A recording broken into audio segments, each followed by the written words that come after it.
Andre, why are you so lighthearted this year? Why do you seem so loose, man? I mean, just talking to you just now, why do you seem so loose? You seem different. I don't think it hasn't changed really. You know, I'm still the same way as far as my teammates go, but they're not stressing me as much. And you know, we're winning games. You know what I'm saying? So I'm a sore loser. You know, I've always been my whole life. So a loss can linger for a few days, and you know, this year we've been winning games, so it makes life a little bit easier. When you look at your life, you came to the Sixers at the age of 21. You're 28. 21 to 28. What's the biggest difference in Andre Iguodala? The biggest difference, I matured a little bit. Different role as far as leading. You know, I think last night I was starting lineups. It was the first time I thought, like, I'm the oldest guy in the starting lineup. It might be the first time this ever happened.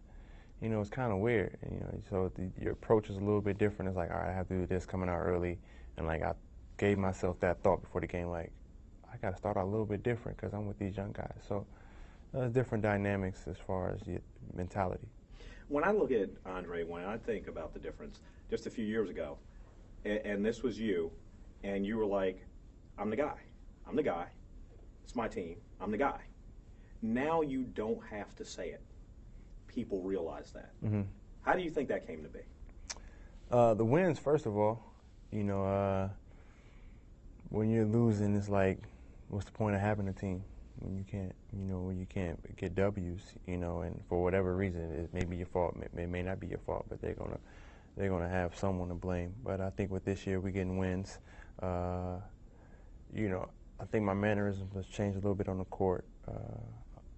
Playing with the USA team, playing with Chauncey Billups, Lamar Odom, guys who've won NBA championships, learn how to lead in a different way, and a lot of that has to do with body language. So just growing up a little bit as well.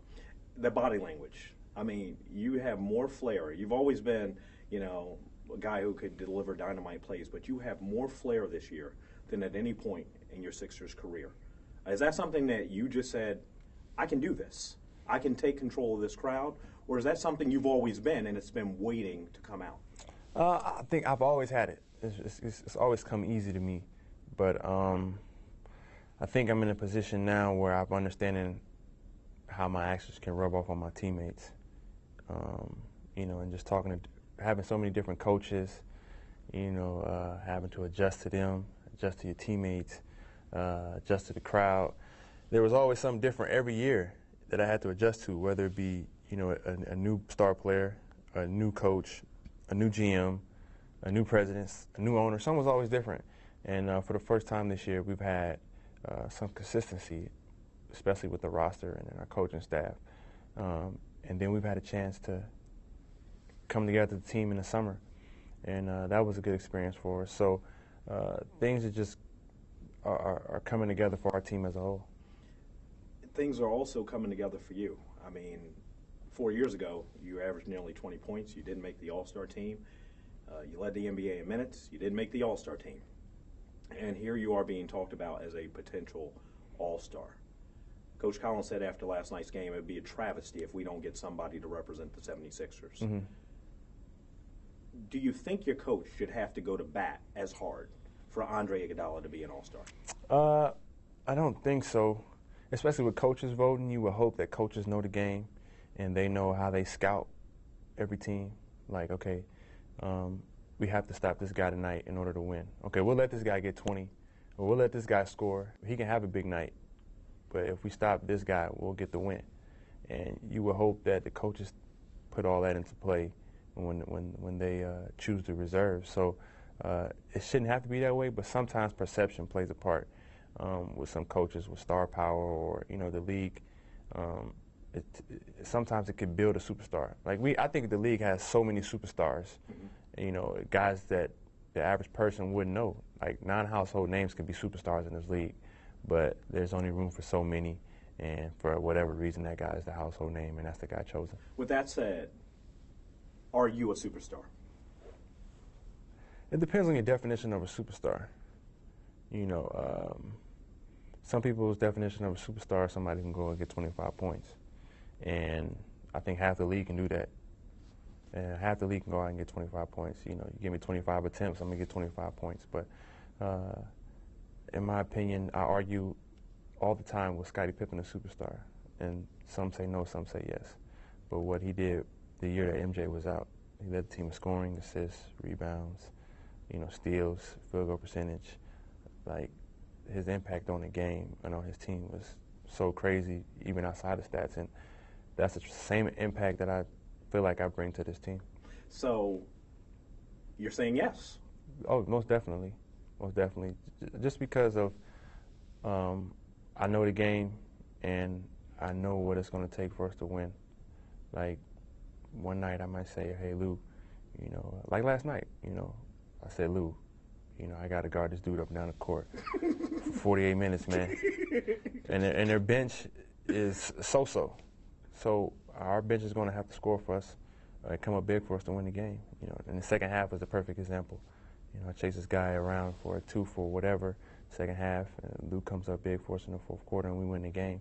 And, I could have easily said, he's got 24, let me try to get up some points to try to match him, and not caring about the score, not caring about winning. And I think that's the problem that we have sometimes in our league, is that some guys, I don't know how to use the word, they go after attention too much, and they're self-centered. Right, they're only about that, yep. And it's not about winning. But I want to have that winning legacy. Dre, does it bother you when you talk about the perception of Scottie Pippen, how it always wavered depending on who you ask? The perception of Andre Iguodala in this town. Some people, I was debating with guys in my newsroom before I came over. Oh, no. Lou Williams is the best player of that team. No, Andre's the best player of that team. No, Drew has the most upside. He's the best player on that team. Andre's not a superstar. He needs to be more aggressive. He doesn't score enough.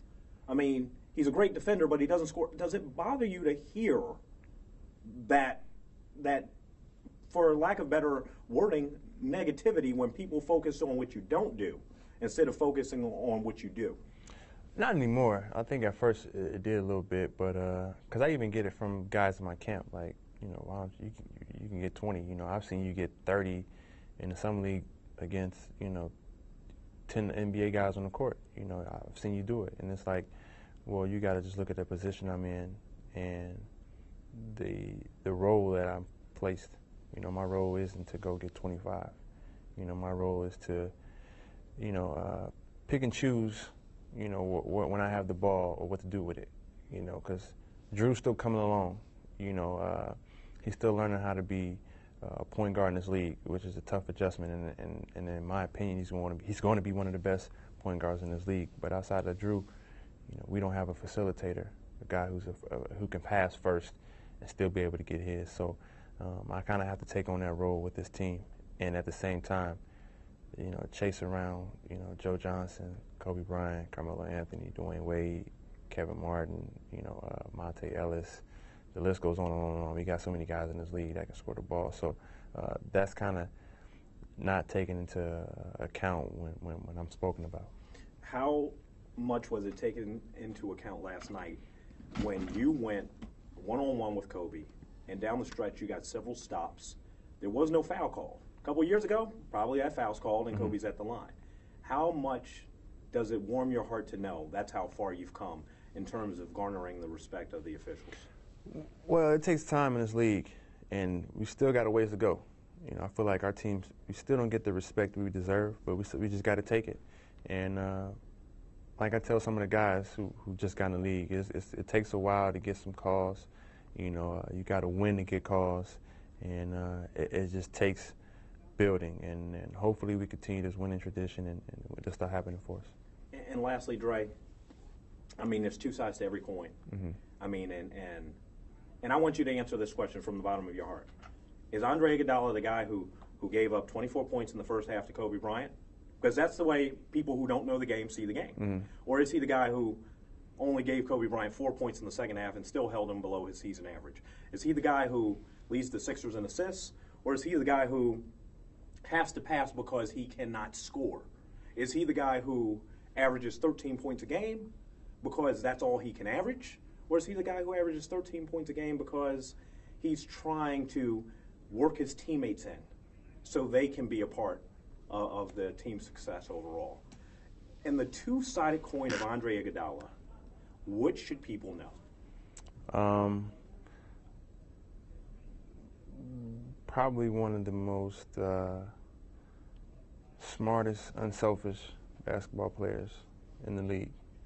I feel like I take so much pride in just knowing the game, knowing where to be, knowing my spots, and things that will never ever show up on the stat sheet. I play a big role in that part of the game, and when I'm gone, I think that it'd be realized most then.